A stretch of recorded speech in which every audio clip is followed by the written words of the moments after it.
तो hello guys, आपका स्वागत है हमारे चैनल स्टडी विद प्रेम में। और आज की इस वीडियो में हम लोग क्लास 10 एनसीईआरटी हिस्ट्री का फर्स्ट चैप्टर करने वाले हैं, जिसका नाम है यूरोप में राष्ट्रवाद का उदय। ये जो एमसीक्यू है, ये एमसीक्यू बहुत ही वीवीआई है और आपके एग्जाम में आने के पूरे पूरे चांस हैं। तो इन एमसीक्यू को आप एक बार जरूर देख लें।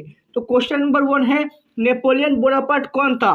तो ऑप्शन नंबर 1 है जर्मनी का सम्राट, ऑप्शन नंबर बी है फ्रांस का सम्राट, ऑप्शन नंबर सी रूस का सम्राट और ऑप्शन नंबर डी इंग्लैंड का सम्राट। तो इसका राइट आंसर हो जाएगा option number B, Napoleon Bonaparte जो था वो फ्रांस का सम्राट था।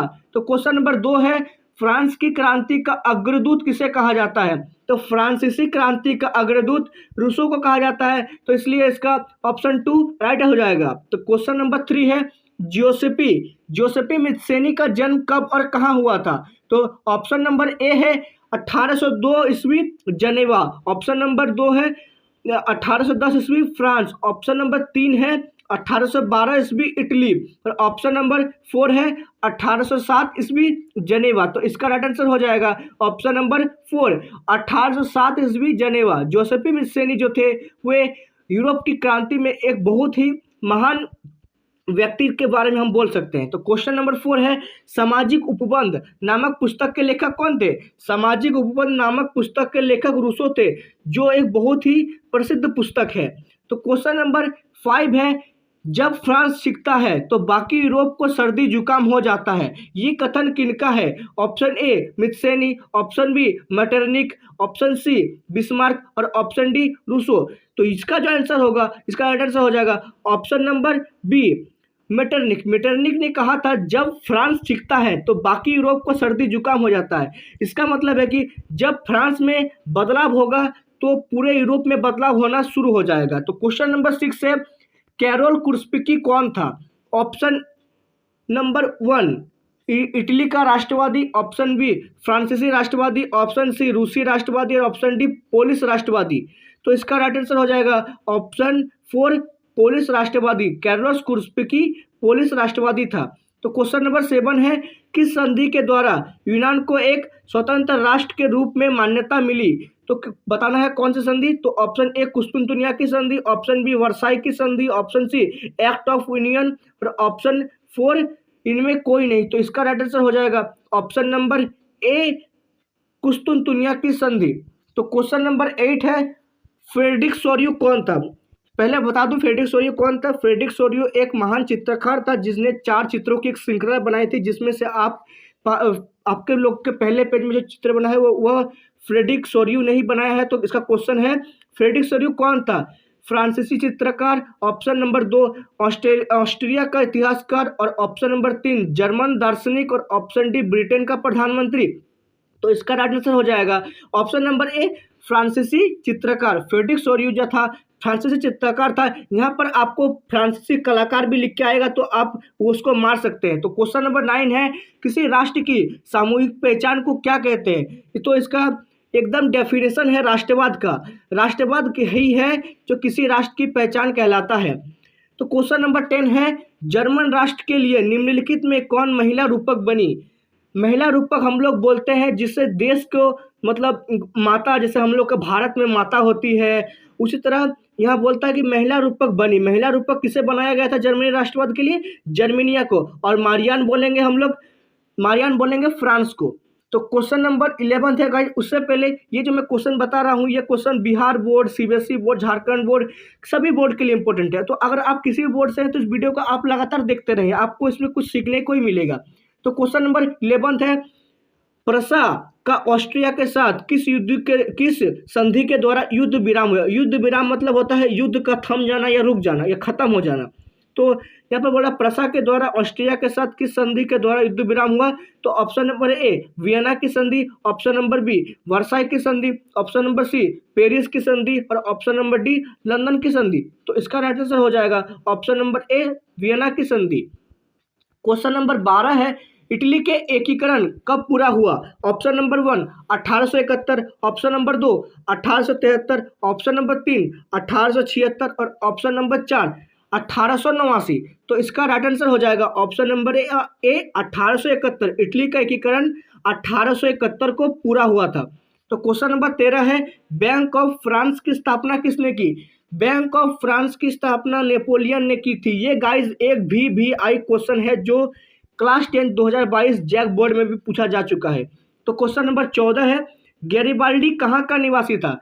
गैरिबाल्डी वेनेसिया का निवासी था, या सर्डिनिया का निवासी था, या पेनुप्स का निवासी था, या प्राग का निवासी था? तो इसका राइट आंसर हो जाएगा option number B, Sardinia. Garibaldi Sardinia का निवासी था। तो क्वेश्चन नंबर 15 है, मार्सिले किस देश का राष्ट्रभक्ति गीत है? राष्ट्रभक्ति गीत मार्सिले फ्रांस का है। मार्सिले फ्रांस देश का राष्ट्रभक्ति गीत है। तो ऑप्शन नंबर 2 इसका राइट हो जाएगा। तो क्वेश्चन नंबर 16 है, वो राज्य जहाँ की राजनीतिक सत्ता अब उसकी सांस्कृतिक सत्ता से मिलकर बनती है तो उसे कहते हैं राष्ट्रीय राज्य कहते हैं। ये राष्ट्रीय राज्य के एकदम सही डेफिनेशन है। तो क्वेश्चन नंबर 17 है, किसी अमूर्त भावना या विचार को किसी मूर्त आकृति, व्यक्ति या वस्तु के रूप में दर्शाने को क्या कहते हैं? ऑप्शन नंबर 1 है कल्पनादर्श, ऑप्शन नंबर 2 है संगठन, ऑप्शन नंबर 3 है रूपक और ऑप्शन नंबर डी है निर्माण। तो इसका राइट आंसर हो जाएगा बच्चों ऑप्शन नंबर 3 रूपक। किसी मूर्ति और व्यक्ति के वस्तु के रूप में दर्शाने को रूपक कहा जाता है। तो क्वेश्चन नंबर 18 है, ऐसी सरकार या शासन व्यवस्था जिसकी सत्ता पर किसी प्रकार का अंकुश नहीं होता है क्या कहलाता है? निरंकुश शासक या निरंकुशवाद कहलाता है। तो इसका राइट आंसर हो जाएगा ऑप्शन नंबर 3। तो क्वेश्चन नंबर 19 है, निम्नलिखित में से किसे एकीकृत इटली का प्रथम शासक घोषित किया गया था? Option number A king George 2, option number B Kaiser William चतुर्थ और ऑप्शन नंबर 3 है निकोलस 2 और ऑप्शन नंबर 4 है विक्टर एमेनुअल 2। तो इसका राइट आंसर हो जाएगा बच्चों ऑप्शन नंबर 4 विक्टर एमेनुअल को एकीकृत इटली का प्रथम शासक घोषित किया गया था। क्वेश्चन नंबर 20 देखते हैं। उसके बाद क्वेश्चन नंबर 20 है, निम्नलिखित में से किस देश को यूरोपीय सभ्यता का पालना के रूप में कहा जाता है? तो इसका राइट आंसर हो जाएगा ऑप्शन नंबर 4। गाइस ये भी एक VVI क्वेश्चन है जो बहुत ही एग्जाम में पूछा जाता है, आप इसे VVI टिक लगा सकते हैं। तो क्वेश्चन नंबर 21 है, लौह एवं रक्त की नीति का अवलंबन किसने किया? अवलंबन किया मतलब बनाया किसने, निर्माण किसने किया? तो इसका राइट आंसर हो जाएगा option number B Bismarck. Bismarck ने ही लौह एवं रक्त एवं लौह नीति का अवलंबन किया जिसे खून और खग्गड़ नीति भी कहा जाता है। क्वेश्चन नंबर 22 है, जर्मनी के एकीकरण में प्रमुख भूमिका निभाने वाले बिस्मार्क कहाँ के चांसलर थे?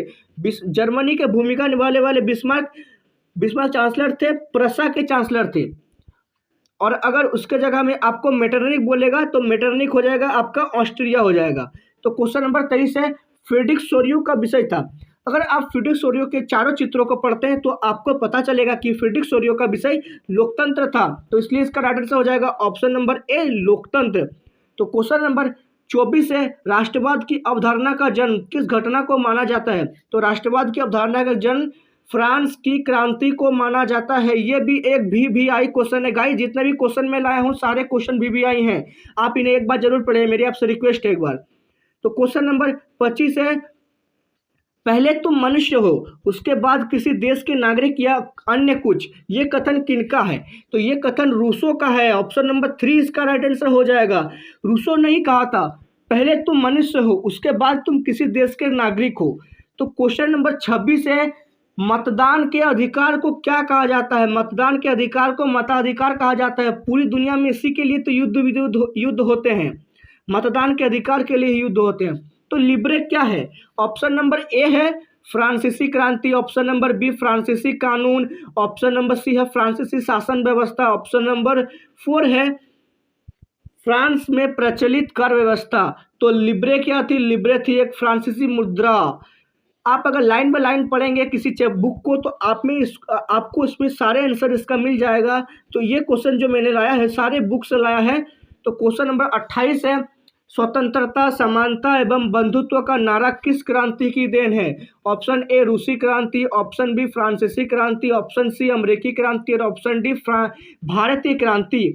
तो इसका राइट आंसर हो जाएगा ऑप्शन नंबर बी फ्रांसीसी क्रांति। तो क्वेश्चन नंबर 29 है, मनुष्य स्वतंत्र पैदा हुआ है किंतु वह सर्वत्र बंधनों से जकड़ा है, यह कथन किनका है? सर्वत्र का मतलब होता है हमेशा, हमेशा बंधनों से जकड़ा है। ये कथन किनका है? ये कथन है रूसो। रूसो एक ऐसे दार्शनिक थे जिन्होंने बहुत सारे कथन लिखे थे, तो उन्हीं कथनों में से एक है।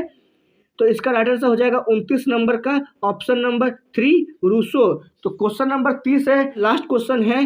तो इसका है, किसने कल्पनादर्श यूटोपिया को एक आदर्श समाज की कल्पना की थी? तो इसका भी राइट आंसर हो जाएगा ऑप्शन नंबर डी फ्रेडरिक सोर्यू।